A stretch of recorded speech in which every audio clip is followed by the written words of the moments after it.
today changes my whole entire life.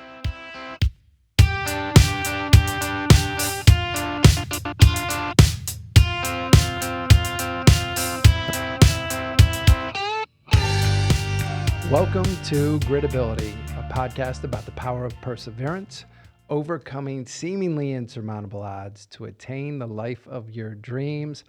I'm your podcast host, Adam Clausen, and with me in the studio is the beautiful and ever radiant Ro Clausen. Hello. Hello. You are glowing again today. Oh, I love it. Thank you. So, today we are doing something a little bit different, right? It was something on the news that caught our attention. Yeah. And, wanted to talk a little bit about that and share some of our own insights, stories related to prison escapes, right? So if that doesn't grab your attention, I don't know what will, right? Yeah, and I have to say, anytime we see these kind of things on the news, like what happened with the subway guy that we talked about a couple episodes back, I love to hear your perspective because you always give different insights that, like, I always fall into the media trap. And I'm not saying that a man that's a convicted murderer should be on the loose. My God, I hope they find him ASAP so everybody feels safe, is safe. But at the same time, you always offer these different perspectives that as a mature adult listening to this, and when you offer them to me, I'm like, wow, I never thought of it from that perspective. And it just kind of gets the wheel spinning. And I like to hear that opposing or just different perspective. All right. Well, I know that we have a clip lined up, and I think that that's probably the best place to start so that everyone... All right. Here we are. It was the 9th confirmed sighting since Cavalcante's escape last Thursday. This remarkable video showing his crab walk up the wall from the Chester County Prison exercise yard. His latest location shows he's backtracked in recent days, having previously been seen Monday night from these trail cameras not far away in Longwood Gardens. That's what the whole territory is like this. Connie Betzendahl lives in the same area Cavalcante was spotted Tuesday. She says she pointed police to possible trails he could have used. Are you surprised that it's taking this long? Yes, very. Yeah. I mean, even with the FBI in now, the SWAT teams, I just don't get it. Right. I just don't get it. Cavalcante was sentenced to life in prison for the murder of his ex-girlfriend, and her family, who lives in the area, now has a 24-hour police detail. Authorities saying they're too terrified to leave the house. He's already murdered 2 people, one in Brazil and one here in a very brutal manner. He's a very dangerous individual, and he remains so. So the search perimeter is now shifted back to the west, centered on Longwood Gardens, which says it's going to remain closed until further notice. Rebecca? And we know you'll keep tracking it. Okay, Trevor, thank you. Pennsylvania State Police. So there it is. Wow. So tell me, when you first saw that, what were your thoughts? What went through your mind? My thoughts were a different story that I heard about, that a man that had escaped, very similar situation. I don't know how he escaped or anything like that, but he was convicted of multiple homicides, maybe 4, something like that. And he hid in neighboring houses. And there was a family of 4, I believe it was a grandfather and 4 kids, so 5 people, who went to their cabin to go hunting and fishing and have this long, fun weekend. And the man was hiding. The man that had escaped was hiding in the house, and he killed them all. Ooh. Yeah, so that's what, and I had just heard this story on Christina Randall's YouTube channel. She told the story, and then this happened. So I went right back to that, thinking about those poor people that were in that surrounding neighborhood. Like that woman that was on that clip was like, why haven't they found him yet? That's how I would feel, especially having a 2-year-old in the house, you know? So, that, and then I didn't know the background story until recently when I read the article actually on the way here. The other thing that stood out to me was when they figured out finally, because like I've been following this for a couple days now, how he escaped and he climbed the wall. So intriguing to me. I want to know what you think about that. What I think about him climbing the wall? Or? Yeah, just like all of it, but yeah, climbing the wall. Like, how did he get away with that on a yard? Well, it's 2 things. One, it's not as difficult as you would think. However, there are some major, major obstacles to overcome. Sure. So when we were talking about this, what came to my mind is, you know, I've been in, unfortunately, a lot of different facilities. So I've seen a lot of different setups. And based on what we saw on that picture with him climbing up the wall, generally they're not designed that way. But if you're somebody who, listen, you just got a life sentence, you know that, and correct me if I'm wrong, the other murder that they're talking about happened in another country. They haven't tried him on this yet. So he's wanted on the first homicide, which happened in Brazil. Okay. Somehow he managed to get over here. They don't know how. What they think is he probably like braved the elements, got here, and that's why they're so concerned, because they're like, this isn't just some like snowflake that escaped prison. Like, he knows how to survive in the jungles of Brazil. So then he had this girlfriend here, don't know much about that, but when she found out that he was wanted for that murder, she's like, I'm going to expose you, and that's when he killed her. Oh, wow. Yeah. So, and then the day he escaped, he was sentenced. Wow. Yeah. See, I didn't know. Yeah, I any of the literally was reading the article on background the way and- here. Yeah. Okay, so listen, desperate people do desperate things. It sounds like if it was the day that he was sentenced, that he escaped, he had probably been planning that for a while, scoping it out, knew that he was probably going to be, you know, sentenced and shipped out.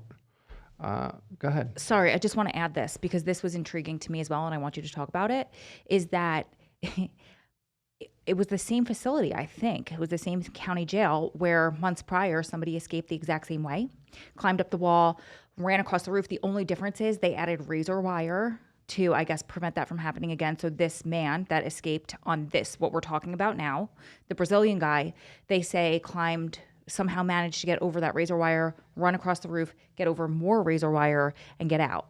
And the difference is with the first guy, the guard in the tower saw it, radioed it in, and they caught him within 5 minutes. With the Brazilian that escaped, there was no, either the guard didn't see it, he didn't call it in, we're not sure what happened, but that's why he's been on the loose. On the loose? Is that on the run? What's the word? On the run? On the run. Loose, yeah. For that long. Wow. Well, listen, it's impressive that he's managed to evade, with all the forces that they've got out there in the community, because believe me, they are tracking this guy hard. But the fact of, I want to go back to what you said about him getting out. Yeah. You're like, yeah, they put up a little bit of razor wire. Okay, for anyone who does not know, razor wire is very different than barbed wire. Barbed wire is like what you see on the side of the road, what they use to keep cattle from like crossing off the pasture into, say, the road, right? And if you get caught on barbed wire, it's going to hurt, but it's not razor wire. Razor wire is a whole different beast, right? Constantine wire, it's in these huge spools, and it's called razor wire for a reason. Like it will shred you, and it comes down to a point, and it's all very sharp.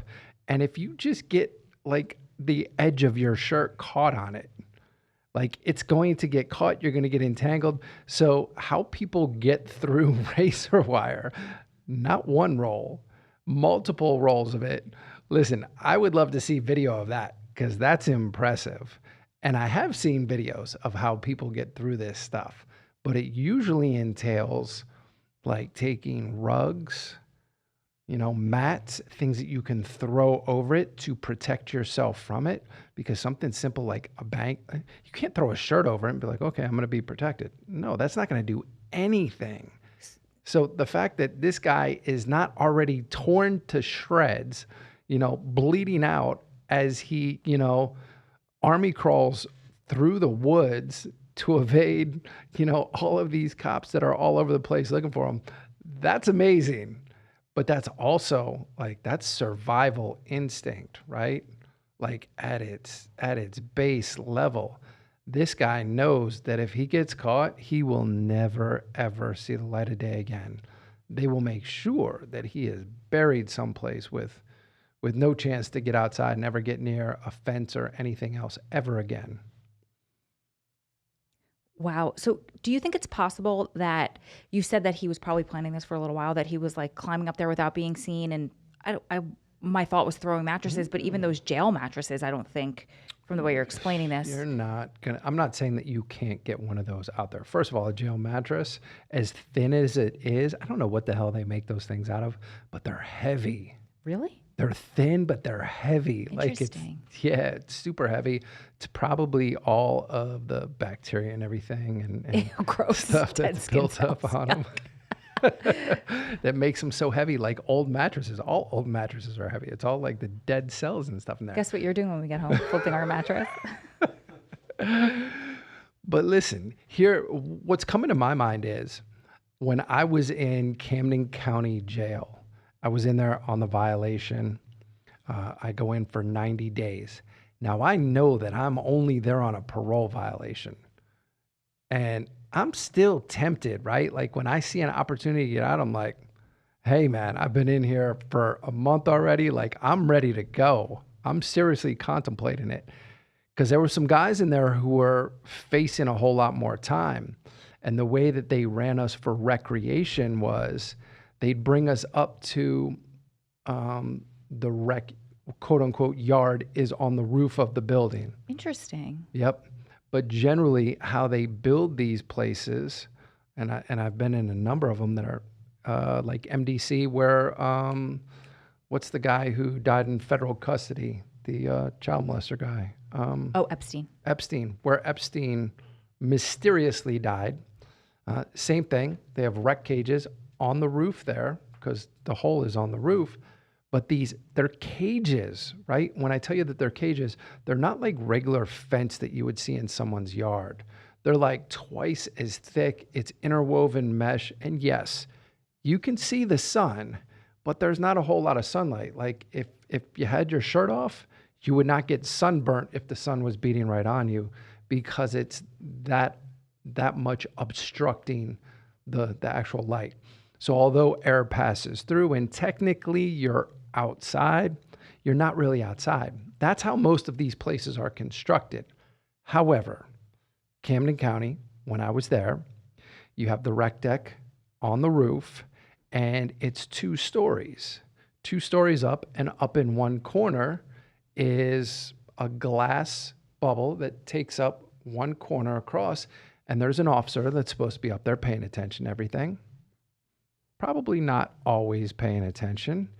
And over in this other corner, there was a pipe, a drain pipe that ran up, right? And if you were strong enough, skilled enough, agile enough, you could shimmy up. And that's what I thought of when I saw that.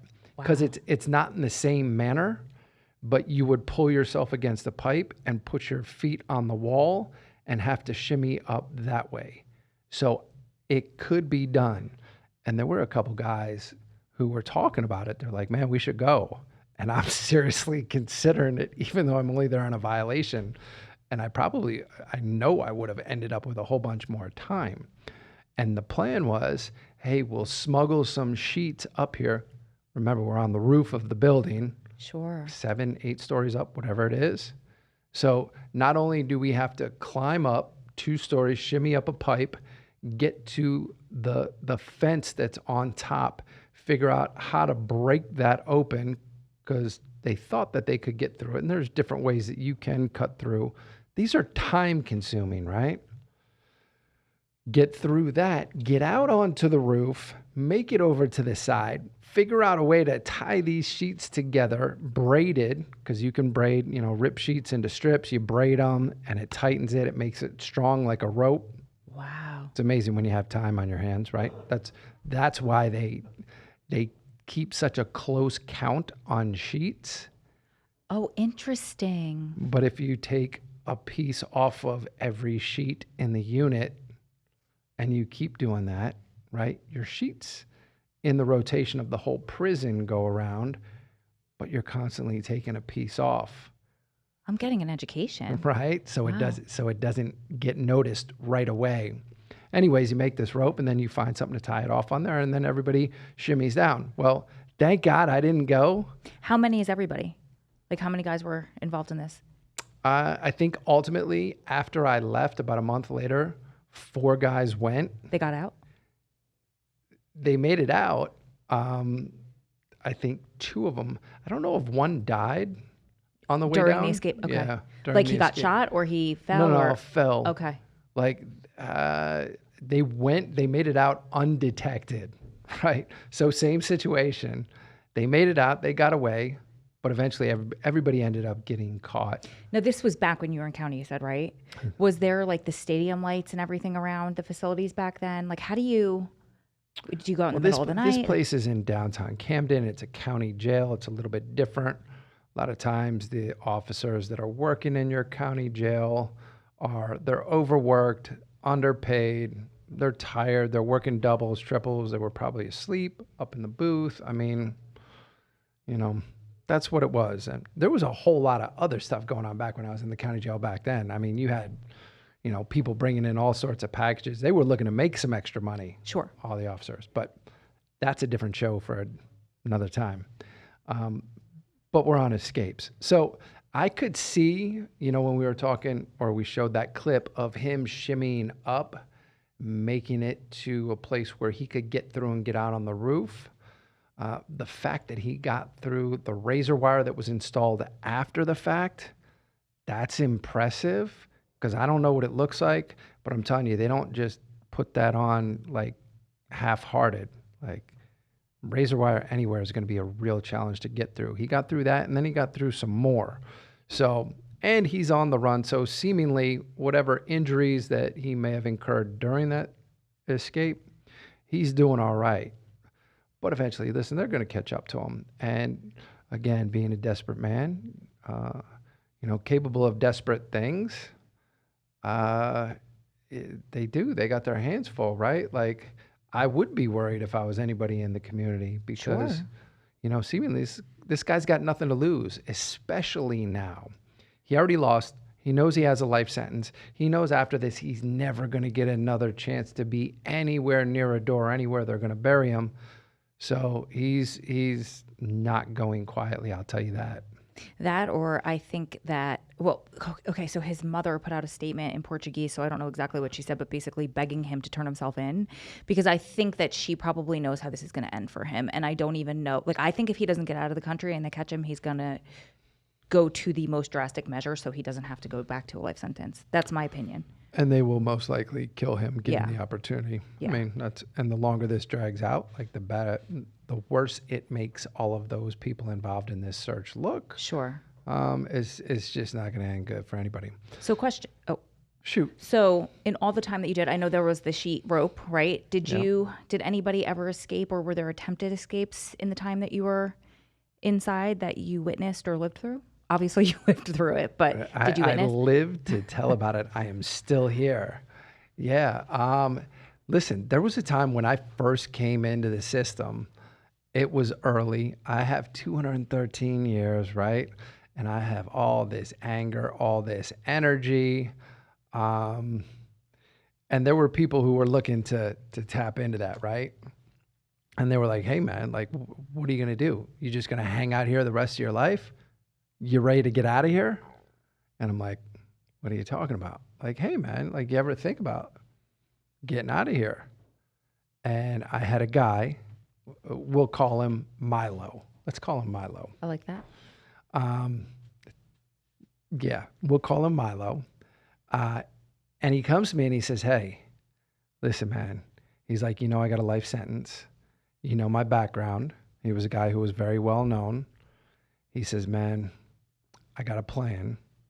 He goes, I'm going to run this by you. He goes, no one else knows this. I haven't approached anybody else. He goes, I'm asking you because I know you're in a position just like me, and it's going to take a lot of effort and it's going to take a lot of time, and we got time, but I need to know that this is something that you're all in, because once we start, we can't ever turn back. I'm like, okay, talk to me, because I'm ready to seriously entertain this. It's early on. I've just gotten 213 years. There's no chance of parole. There's no hope. There's no talk of criminal justice reform. This guy's talking about a way out. Let me hear what he has to say.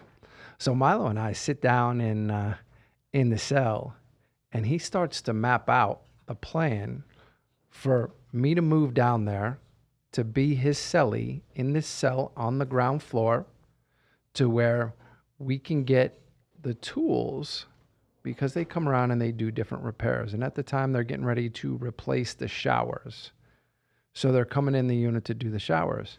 And he says, listen, I can get them in here to start the floor, just to make a hole in the floor under the guise that I want a safe in the floor, right? We're going to carve out space in here so that we can hide drugs, we can hide, phones, whatever that is. He goes, and that's how I'm going to get them to start, break through the initial concrete. Now, this is a prison. It's a new prison. It's, I don't know, who knows what the slab is. But this guy's serious. And it's the whole Shawshank Redemption, right? It's literally, we're going to chisel little by little, piece by piece. We're going to get through this concrete. We're going to eventually get into the soil.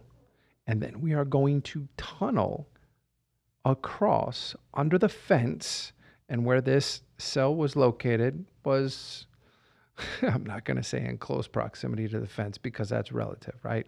Like we're talking 50, 60, 70 yards that you would have to go, because you're going under, down, under. There's, remember, a perimeter hallway that serves as an interior wall. So you got to go under the wall. And then there's 40, 50 yards of no man's land that always stays open, that has sensors on the ground to get to the first fence. And there are 3 fences that you then have to get past with the towers above. Aren't they also shock fences? Am I right? They are. Okay. They're electrified fences that if you touch them, they will kill you. Yes. So the idea is that we tunnel down and out straight under all the fences. Oh, got it. Okay. Get out beyond the towers, pop up in the grass, and be home free. I'm like, man, that's a lot of digging. That's a whole lot of digging. There's no tools to do this by hand. How would you? And he's like, it's going to take us years to do it. He was like, but we'll probably be able to stay in this cell. You and I, having the time that we have, we'll be able to stay here together. We can lock this down and we can make it look like this is just a safe, and not a tunnel out of here. We'll have to take the rocks out to the yard, dispose of it there. I mean, I want to say this is pre-Shawshank Redemption. So there was no influence there. This was all this guy's brainchild. Now, here's my dilemma, right? He's just told me all of this. I'm the only other person who knows. How do I respectfully decline and still stay in this guy's good graces, keep his confidence, right? Because he bet a lot on coming to me to tell me about this and being the only person who knows. How'd you do it? Oof. Prison politics. Oof. Yeah, this is more than politics. This was, both of our lives were on the line here. So I had to very carefully, I had to let him know, listen, give me some time to think about this, man.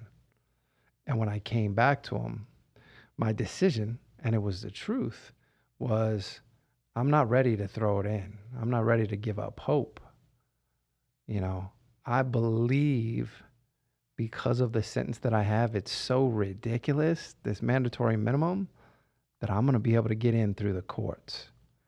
And if I do this, I'll never be able to get out the door that way.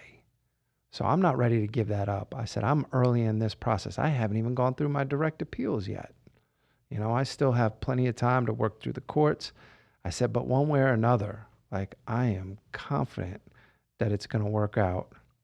And I'm not ready to, to go to this backup plan yet. I said, but, based on me being here, I'm not going to say anything to anybody about this. As far as we're concerned, we never had this conversation. Man, I wish you all the best. We don't ever have to talk about this again. And I don't know how it worked out for him. How did he respond to you in that moment? He was disappointed. But understanding? Yes, Okay. disappointed. This is a guy there was no chance he was ever getting out. Just wasn't happening because of his background. But yeah, very disappointed. I'm grateful it went the way that it did. And, he continued to do his thing. And I remember watching him plenty of times, like wondering, I wonder if he's getting close. I wonder where he's at. But I never asked, never brought it up again. Were you in the same cell? Or No. Oh, got it. Okay. No. Yeah, that makes sense. Nope. Different unit. I moved off that unit, got to a different place, and yeah, never looked back, never asked. We never spoke about it again. So I don't know. I don't know what happened with him. There was one other, because it was interesting a couple years later, and this is the only time where I ever did think about maybe bringing this subject up to him. The federal system's a relatively small system. At its height, it was 220 plus thousand. That might sound like a lot of people. It's not, especially when you break it down by, camps, lows, mediums, penitentiaries.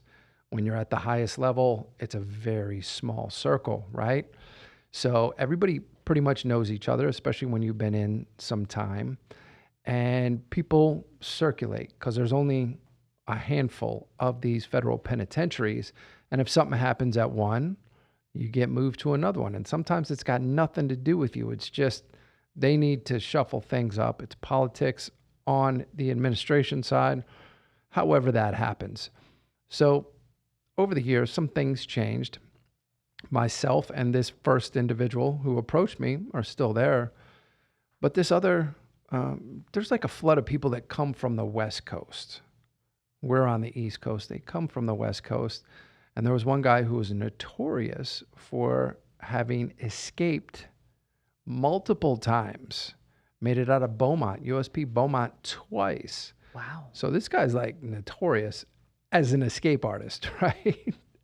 Which is kind of funny that they have him on the yard. And the difference is when you have certain backgrounds like this, it's already a level 6 penitentiary. So believe me, the security is tight, the cameras, the fences, the walls, all of that stuff. But on top of it, if they really, really want to keep an eye on you, they put you on what's called 1 hour watch, which is a card that you wear around your neck. And every hour on the hour, you have to check in with the nearest officer wherever you are. Oh, wow. Yeah. And they call these in. Like you go to the officer, you're like, hey, Clausen reporting in, 1 hour check. And they'll get on, boop, they'll call it in to control. Control says, okay, got him. And they run that tally. And there's certain people that are on this. He was one of them. Well, he and a couple other guys were pretty tight. And one of these guys came to me and offered me a book. They're like, hey, man, have you ever heard about this book? Shanaram. He says, man, it's the best book I've ever read. I says, no, I've never heard of it. He's like, it's thick. He goes, I'll give it to you. He goes, you got to read this. So I read the book, and it's enthralling. I think they even turned it into a series, maybe on Netflix, Apple. We started to watch it. Someplace. The book was definitely one of the best books I've ever read. I mean, it's just great. It's a gripping story, right? And it's about a guy who escapes from prison, ends up in different countries, everything that ensues. Amazing, amazing story. And so I get to the end of it, and the guy's like, man, what'd you think, And I was like, wow, great book, man. I really appreciate it. He's like, so what do you think? I'm like, what do you mean, what do I think? You ever think about getting out of here? And I'm like, there was just something that set my senses off, my spidey senses, the hair on the back of my neck. And I'm like, oh man, I feel like this guy's fishing, not soliciting me to join him in something. I felt like it was a setup. And thank God I just stepped back. I was like, nah, man. I was like, listen, I'm focused on the courts. I'm looking at this. And my immediate response, shut it down very definitively. So we never got further into a conversation where it would have then been much more difficult for me to separate myself and say I had no idea. Ooh. But I knew what it was. And I had already been thinking about it because him, the other guy who had multiple escapes, and one other guy, were always circulating, right? And they would walk the track together and then come back. The other two were tight. This guy was kind of, I think he was looking for somebody else to join him, right? But ultimately, they all got locked up. They got locked up under suspicion of planning an escape. And thank God I distanced myself and was far enough away from it. I was never even part of that. So, but yeah, it was there. And, thank God that those senses went off. I never had that conversation. And I was very fortunate. And it goes back to mindset, right? And it was all about my belief that eventually I was going to get a second chance, but it was going to take me spending many years, or a number of years, earning that second chance. Part of that I knew was going to be with the courts. Part was going to be doing other things positive inside. And, it was one of those proverbial fork in the roads that I had a number of those where I had to make that decision. Was I going to go all in on the prison life and escape? It's a very definitive route, decision moving in the opposite direction. Thank God I never made that, or I would not be here with you today. Yeah, I'm grateful. That's what I was thinking the whole time, all the way back to the story with the sheets, is that, your life could have turned out very differently. My life, and CJ wouldn't be born. And as you're telling this story, it's just, my God, it could get so dark. Like those young boys that get, what's the word? I don't know the word I'm looking for, but basically like propositioned like you did for things like that. Like it reminds me of that the kid that you were locked up with in USP Allenwood, and you tried to take him under your wing because he wasn't a criminal. It was like some stupid situation that he got locked up for because the judge was having a bad night. Sent him to a USP. To teach him a lesson. And he got caught up with the wrong people, even though you tried to get him on the right track.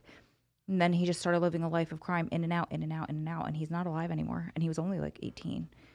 Yeah. So, I mean, ultimately, that judge is responsible for that child not the being tragedy here of anymore. Yeah. Yeah. And I didn't mean to take it down that road, but that's just where my mind went. And you were talking about that. And I'm so grateful that you were able to distance yourself. But the moral of this story is just don't go to prison. Don't go to prison. It's not what you see on TV. It's not Prison Break. You cannot get out in 7 episodes or less. Eventually, they're going to catch up to him, and it's not going to be pretty for him, for anybody else involved. So thankfully, we have our own happy ending. Never had to take it to that extreme. Never had to jump over the razor wire and try and make it out. To have this amazing life that we now have. And we get to come in here each week and share a little bit of our story and hopefully inspire a little bit of hope. Don't go up over the wall, man. Hang in there. Help is coming. It's been another incredible episode of Gritability. We love you guys. We'll see you back here on the next episode. Today changes my whole entire life.